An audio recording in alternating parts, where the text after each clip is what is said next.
انسان جتنی مرضی بھی ملمہ سازی کر کے اپنے آپ کو بڑا کرنے کی خود کوشش کرتا ہے نا، وہ اتنا پیچھے ہٹتا جاتا ہے۔ عزت وقار یہ ہے ہی اللہ کے پاس، اور اللہ جس کو چاہتا ہے عطا فرماتا ہے۔ ساری دنیا مل کے کسی شخص کو باعزت کرنا چاہے تو کر نہیں سکتی، اور سارے لوگ مل کے کسی کو رسوا کرنا چاہے تو کر نہیں سکتے۔ ہمارے ہاں نا بہت زیادہ جھوٹ آ گیا، بہت زیادہ۔ تو دولت بھی معیار نہیں، پھر معیار کیا ہے؟ اللہ کریم نے قرآن مجید میں فرمایا، اے میرے محبوب کے غلاموں، اگر تم اپنے رب سے محبت کرنا چاہتے ہو نا تو پھر میرے نبی کی غلامی کرو، اور تمہیں ملے گا کیا؟ قل ان کنتم تحبون اللہ، محبوب ان سے فرما دیجئے اگر یہ اللہ سے محبت کرنا چاہتے ہیں تو فاتبعونی، ان سے کہیے آپ کی غلامی کریں۔ عزت کتنی ملے گی؟ یحببکم اللہ، اللہ خود ان سے محبت فرمائے گا۔ اللہ کرے آپ کو سمجھ آئے میری بات کی، لفظوں پہ غور فرمایا کریں۔ قرآن مجید کی آیت ہے یحببکم اللہ، اللہ خود ان سے محبت کرے گا۔ دو لفظوں میں نبی پاک علیہ السلام نے بات کو سمیٹا۔ ایک صحابی نے کہا تو حضور عزت کیا ہے؟ فرمایا جو رب نے تجھے دیا اس پہ راضی ہو جا تو عزت دار ہو جائے گا۔ عرض کی حضور ذلت کیا ہے؟ فرمایا لالچ نہ کرنا ورنہ ذلیل ہو جائے گا۔ یہاں اس قدر زیادہ لالچ ہے، اس قدر زیادہ لالچ کہ دین جو خالص جو دین اللہ رسول کو راضی کرنے کا نام تھا، آخرت کی فکر کرنے کا نام تھا، وہاں بھی دیہڑیاں لگتی ہیں۔ معیار کیا ہے؟ صاحب طبقات نے لکھا، صاحب اسد الغابہ نے لکھا، حضرت عمر کا زمانہ، اللہ تعالیٰ نے بہت زیادہ مال دیا مسلمانوں کو۔ حضرت حضور اکرم علیہ السلام کے زمانہ ظاہری میں بھی اسلام پر غربت رہی، حضرت ابوبکر صدیق کے زمانے میں بھی غربت رہی، حضرت عمر کے زمانے میں بڑا مال آیا اور لوگوں کو مال ملا۔ میں نے ایک مضمون لکھا تھا، کبھی شاید اس عنوان پر میری کوئی گفتگو بھی کہیں موجود ہو۔ میں نے کہا تھا کہ فقیری وہ نہیں ہوتی کہ بندے کی جیب میں کچھ نہ ہو تو فقیر ہے، فقیر ہوتا ہی وہ ہے جو بادشاہی میں فقیری کرے، جو بادشاہی میں فقیری کرے نا، سارا کچھ ہو پھر بھی فقیر ہو، وہ فقیر ہوتا ہے۔ حضرت عمر کے زمانے میں نا بڑا مال آیا، ظاہری اسباب بھی اللہ نے بڑے دیے، بڑے اسباب۔ حضرت عبد الرحمن ابن عوف رضی اللہ تعالیٰ عنہ فرماتے ہیں بحرین سے مال غنیمت آیا تو مسجد نبوی میں اتنا بڑا ڈھیر لگا کہ جو اونچے قد والے لوگ تھے وہ بھی مال کے پیچھے چھپ گئے۔ بدری صحابہ کو 50 ہزار دینار ملے۔ کتنے جی؟ اللہ تعالیٰ فضل فرمائے، 50 ہزار دینار، سمجھے کروڑوں روپیہ ملا۔ حضرت عمر کو بھی ملے، لیکن حضرت عمر کے صاحبزادے فرماتے ہیں کہ مسجد سے وہ نکلے اور گھر جانے تک انہوں نے 50 ہزار سارے غریبوں میں بانٹ دیا۔ صحابہ نے مسجد میں بیٹھ گئے، میری توجہ سے بات سننا، صحابہ مسجد میں بیٹھ گئے، کہنے لگے یار اتنے ملکوں کے وزیر آتے ہیں، سفیر آتے ہیں، پر عمر فاروق کی طامت وہی پھٹی ہوئی، کرتا وہی پیوند والا، عجیب آدمی ہے، اب تو اللہ نے آسانی بھی دی ہے، کرتا ہی بدل لے۔ سب کہنے لگے جی کہنا چاہیے، یہ تجویز آپ کی ٹھیک ہے، بالکل کہیں گے، میں بھی کہوں گا، آپ بھی کہیں گے۔ جب طے ہو گیا نا عمر کو کہنا ہے تو حضرت ابو دردہ بولے، کہنے لگے یہ تو ٹھیک ہے عمر کو کہنا ہے کرتا لے لو، پر یہ بتاؤ کہ اس شیر سے بات کس نے کرنی ہے؟ اس شیر سے اب تو لوگوں کی جیبیں الگ الگ ہے نا، 1000 والی جیب الگ ہے، 5000 والی الگ ہے۔ اب تو یہ معاملہ ہی ختم ہے نا کہ پیسے دینے ہیں کہ نہیں دینے۔ تو کہا کس نے کہنا حضرت عمر سے؟ تو صحابہ کہنے لگے کہ ایک بندہ ہمارے پاس ہے جو حضرت عمر سے بات کر سکتا ہے۔ کہا وہ کون؟ کہنے لگے مولا علی شیر خدا، حضرت علی۔ اور ان لوگوں کا آپس میں بڑا پیار تھا، اشداء علی الکفار رحماء بینہم، کافروں پہ سخت تھے، آپس میں تو بڑے ہی رحم دل تھے، پیار تھا۔ اور جب قرآن کہتا ہے آپس میں رحم دل تھے تو پھر ہم قرآن کی مانیں گے کسی غیر کی نہیں مانیں گے؟ تو قرآن نے کہہ دیا آپس میں رحم دل تھے تو پھر کسی اور سے ہمیں تفصیل لینے کی کوئی ضرورت نہیں ہے۔ حضرت علی سے کہا تو مولا علی شیر خدا کہنے لگے بات تمہاری ٹھیک ہے، کرتا عمر کو نیا پہننا چاہیے، میں بھی اسی حق میں ہوں، پر میرا وہ سجن ہے، میں اس کی طبیعت کو جانتا ہوں، مجھے پتہ ہے یہ بات میں بھی نہیں کر سکتا اس کے ساتھ، کیونکہ میں جانتا ہوں۔ تو جناب پھر کون کرے گا؟ تو حضرت عمر کہنے لگے ایک بندہ ہے، ایک شخصیت ہے، وہ کہیں گے تو عمر مان جائیں گے۔ کہا وہ کون؟ کہا ام المومنین سیدہ عائشہ صدیقہ۔ رضی اللہ تعالی عنہا وہ مومنوں کی ماں ہے، ہر ایک کے لیے قابل احترام ہے، وہ کہیں گی تو عمر مان دیں گے۔ جناب عمر کسی کی پرواہ نہیں کرتے تھے، کسرا کے بادشاہ نے وقت مانگا تو فرمایا جاؤ دوڑ جاؤ، ٹائم کوئی نہیں۔ لیکن سیدہ عائشہ کے پاس لوگوں نے جا کے کہا کہ یہ بات ہے، عمر کو کہنا کرتا نیا پہنے۔ جب جا کے کہا نا، اماں جی نے کہا عمر سے بات کر لیتے ہیں، بلاؤ نا ذرا عمر کو۔ حضرت عمر کو پیغام گیا تو دوڑے ہوئے آئے، پردے کے پیچھے اتحیات میں بیٹھ گئے، آنکھوں میں آنسو۔ اماں جی میں نے دیر تو نہیں کر دی؟ اماں جی میں نے کوئی حکم ماننے میں دیر تو نہیں کی؟ کہا نہیں وقت پہ آ گئے ہو۔ اماں جی کیا حکم تھا؟ جناب فاروق اعظم رضی اللہ تعالیٰ عنہ کے پوچھنے پر سیدہ فرمانے لگی اب تو کئی ملکوں کے وزیر سفیر آتے ہیں اور اللہ نے آسانی بھی دے دی ہے، تو عمر کرتا بدل ہی لے، سب لوگوں کی خواہش ہے۔ جب سیدہ نے کہا تو فرماتی ہے میں نے پوری بات عمر کو سمجھائی، پر قربان جاؤں فاروق اعظم رضی اللہ تعالیٰ سنتے رہے۔ جب میں خاموش ہوئی تو کہا اماں جی مجھے بھی اجازت ہے کہ جملہ کہنے کی؟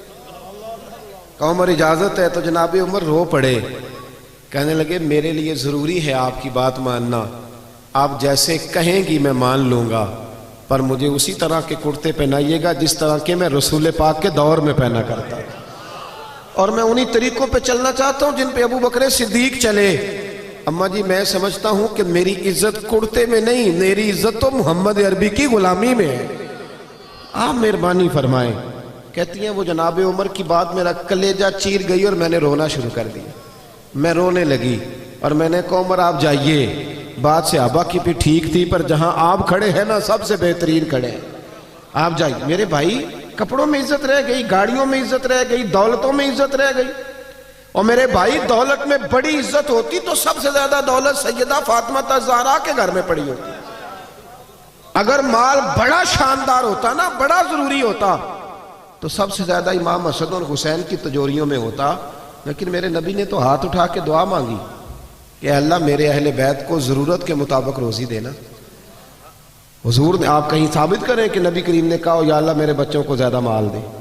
حضور نے تو کہا اللہ ضرورت کے مطابق دے، ضرورت کے مطابق۔ کتنے لوگ بیٹھے ہیں مجمع میں اور سب کا دعویٰ ہے کہ ہم بڑے غریب ہیں، بڑے مجبور ہیں، لیکن کسی کی بیٹی بھی اتنا کام نہیں کرتی کہ ہاتھوں پہ چھالے پڑ جائے، پر میرے مصطفیٰ کی بیٹی نے اتنا کام کیا ہے۔ سیدہ فاطمہ کے بارے میں صحیح بخاری میں ہے کہ حاضر ہو کے چھالے دکھائے، یا رسول اللہ کام کر کر کے چھالے پڑ گئے، اگر ایک غلام مل جائے تو کام کاج میں ہاتھ، یہ بھی حضور کا میلاد ہے، اسے بھی ذرا سمجھو۔ ہم نے تو اپنے بچوں کو شہزادے بنا دیا ہے، وہ تو کوئی تنکا بھی اٹھانے کو تیار نہیں، لیکن محبوب کی وہ شہزادی جو شہزادی کونین ہے اور جنت کی عورتوں کی سردار ہے، میرے رسول پاک کی صاحبزادی نے آ کے کہا حضور چھالے پڑ گئے، کوئی غلام مل جاتا تو کام کاج میں ہاتھ بٹاتا، تو مصطفیٰ کریم نے جب چھالے دیکھ کے بیٹی کے تو آنکھوں میں آنسو آ گئے، اور آنسو پوچھ کے فرمایا فاطمہ تجھے ایک نسخہ نہ دوں؟ حضور حکم کریں، فرمایا 33 بار سبحان اللہ پڑھا کر، 33 بار الحمدللہ پڑھا کر، 34 بار اللہ اکبر پڑھا کر، تجھے غلام آزاد کرنے کا ثواب ملے گا، پر بیٹے چکی تو نے خود ہی پیسنی ہے، آٹا تو نے خود ہی گوندنا ہے۔ کوئی شخص بتا سکتا ہے کہ مولا علی کی جائیداد کہاں کر کے تھی؟ مدینے میں۔ حضرت علی کا جب تک نکاح نہیں ہوا تھا نا مسجد میں سویا کرتے تھے۔ حضرت علی شیر خدا کا جب نکاح ہوا تو حضرت حارثہ بن نعمان رضی اللہ تعالیٰ عنہ کا ایک مکان تھا، تو وہ مکان عاریتاً یعنی کرائے پر نبی کریم نے لیا، اس میں سیدہ فاطمہ رہنے لگی۔ بھائیو عزت وہ ہے جو رسول پاک کی سنت میں ہے، عزت وہ ہے جو نبی پاک کے طریقے میں ہے۔ قلم سے نصیب لکھے جاتے ہیں، قلم سے لوح محفوظ پر نصیب لکھے جاتے ہیں، تو اللہ فرماتے ہیں اگر نبی پاک سے وفا کرو گے نا تو نصیب نہیں لکھوں گا، قلم ہی تمہیں دے دوں گا، جس طرح کا دل کرے اپنا نصیب لکھ لینا۔ لوح قلم میں تجھے قلم دے دوں گا نا تو اپنی مرضی سے لکھ لینا، تو لکھ لینا، رب تجھے عطا کر دے گا۔ یحببکم اللہ، اللہ خود تم سے محبت فرمائے گا، اللہ تم سے محبت کرے گا۔ تو جب حضور کے طریقے پہ ہم چلتے ہیں، نبی پاک کے وفادار ہوتے ہیں، پھر اللہ اعزاز دیتا ہے، اللہ شان دیتا ہے۔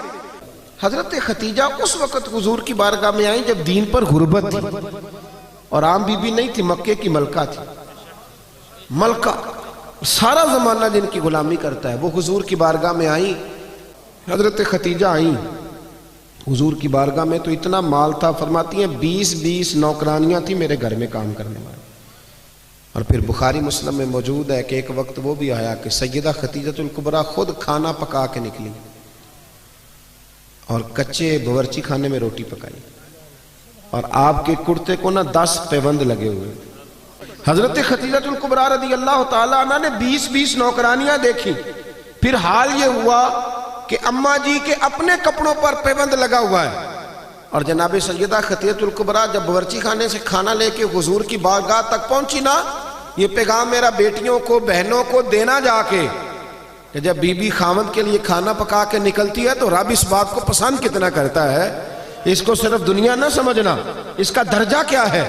حضرت خدیجہ جب نکلی اور حضور کی بارگاہ تک آئی تو نبی کریم نے فرمایا خدیجہ تیرے آنے سے پہلے جبریل آ گئے، اور وہ آ کے عرض کر رہے ہیں یا رسول اللہ رب فرماتا ہے خدیجہ کھانا لے کے آ رہی ہے، اور جب وہ کھانا لے کے آ جائے نا تو خدیجہ کو اس کے رب کا سلام دے دیجئے گا. پھر حضرت خدیجہ نے وصال فرمایا، اور دکھوں کا ماحول تھا جب وہ دنیا سے گئی. حضرت عائشہ صدیقہ کہتی ہیں جس کو میں نے نبی کریم کو ہر روز یاد کرتے دیکھا نا وہ سیدہ خدیجہ تھی. ہر وقت حضور یاد کرتے، اٹھتے بیٹھتے ذکر کرتے. ایک دن اللہ کے محبوب گھر میں گوشت لائے، یہ لفظ امام یوسف صالحی نے لکھے. حضور گھر میں گوشت لائے، سیدہ عائشہ کو دیا، فرمایا عائشہ یہ گوشت پکاؤ. جناب عائشہ کہتے ہیں گوشت صاف کرنے لگی تو حضور نے فرمایا شوربہ ذرا زیادہ کرنا. میں نے کہا حضور کیوں مہمانوں نے آنا ہے؟ تو حضور فرمانے لگے نہیں مجھے پتہ چلا مدینے میں خدیجہ کی کچھ سہیلیاں آئی ہیں، ان کو بھی تھوڑا گوشت بھیجنا ہے تو ذرا زیادہ شوربہ کرنا. جناب عائشہ صدیقہ کہتی ہیں ہمیشہ حضور ذکر کرتے تھے تو آج میں نے کہا ایک بات کر نہ دوں. کہتی ہیں نظر میری نیچے تھی، میں نے کہا حضور اللہ نے آپ کو جوان اور خوبصورت بیویاں دی ہیں، وہ تو عمر میں 15 سال بڑی تھی اور حضور رنگ بھی اتنا گورا نہیں تھا، تو جوان اور خوبصورت بیویاں ملی ہیں، پر آپ تو سیدہ خدیجہ کا ذکر ہر وقت کرتے رہتے ہر وقت. جناب عائشہ کہتی ہیں میں نے جملہ کہا تو حضور خاموش ہو گئے. اب میں ڈری، میں نظر نہیں اٹھاتی کہ خدا خیر کرے. کہتی ہیں اچانک میری نظر اٹھی تو میں نے دیکھا مصطفیٰ کریم کی آنکھوں میں آنسو اور جلال. فرمایا عائشہ تو سکھوں کے وقت آئی ہے، حفصہ میمونہ اور سودا یہ سکھوں کے وقت آئی ہیں. اور فرمایا عائشہ خدیجہ تو میرے دکھوں کی ساتھی تھی، اس نے تو میرے ساتھ غربتیں بتائی تھیں، لوگ مجھے روڑے مارتے تھے، پریشان کرتے تھے. میں لوگوں کا ستایا ہوا جب گھر آتا تھا نا تو اس پاک باز اور وفادار کے ایک ہاتھ میں دودھ کا پیالہ ہوتا تھا، ایک ہاتھ میں کھجوریں ہوتی تھی، کھجور کھلا کے دودھ پلا کے کہتی تھی محبوبہ غم نہ کرنا اللہ بڑی عزتیں عطا فرمائے.